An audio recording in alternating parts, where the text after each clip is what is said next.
Robbie, it's the first outing for the Tunnocks World Rally Team's R5 Fiesta, and it couldn't be a more challenging event. Your first time here in Finland, huge weekend ahead of you.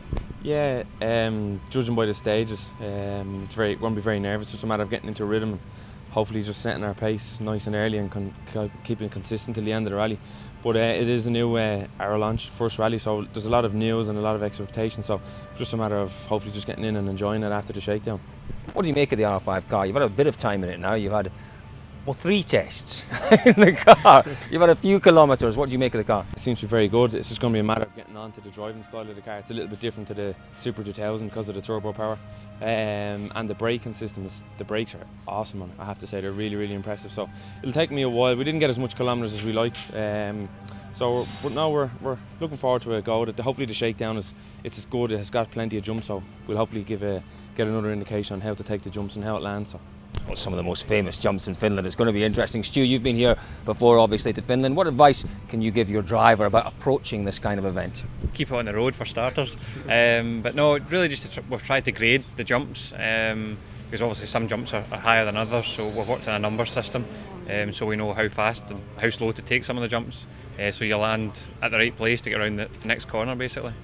But for those who aren't too familiar with perhaps Rally Finland, that is the defining characteristic of this rally. It's the jumps, and some of them are absolutely brutal. Some that don't look quite as extreme can be extreme. How do you judge the jumps in recce where you're limited to the pace you can do?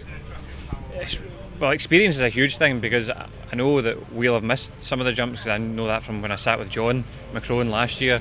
We recce'd for the first time and missed some jumps and you in the rally think, Jesus, because you've flown and you didn't think you would. So here I've got to try and use a bit of my experience to go, no, I remember this from last year, try and back off a bit here, no, you can push on here, and just try and use as much experience as I can and learn from other guys as well. Absolutely what it's about. Now, in terms of this year's WRC2, Rob, you had a great start. You had that second place in Portugal. What is the expectation in terms of your result for this event? Expectations wouldn't be high. It'd be just a matter of finishing, learning the rally, because it's going to be so much to learn. The stages are quite tricky, but when they're fast, they're really fast. So it's going to be a lot of time to go into learning the rally and gaining experience, because I've never been here before. My notes seem good enough from the recce, so it'll just a matter of just kind of confirming them throughout the rally. But there's going to be no big push, so hopefully no mistakes, and just a matter of getting to the end. And obviously the expectations from Portugal are going to be quite high from everybody looking at us, but I suppose when we went to Portugal, we were lucky with the result that we had. But now from Germany onwards, we're going to do a good bit of tarmac testing and hopefully see if we can push on at the end of the year then. This is one of those events where it's very difficult to compete against the locals. It's a very specialist event.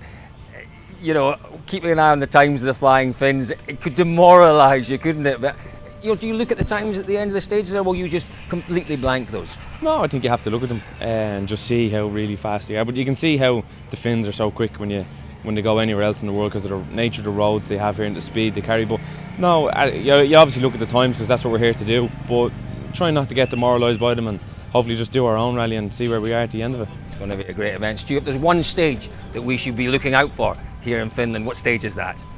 Well, apart from Onenpoja, I would say stage 2 because it's a new stage, Torito. We really enjoyed recceing that, and I think it suits our driving style, so I think we'll have quite a good run. From our own point of view, we'll have a nice good run in there and have a bit of fun as well. Boys, it's great to see the Tunnocks World Rally Team here at the home of rallying, the spiritual home. The very, very best of luck this weekend. Thanks, Colin. Thanks, Colin.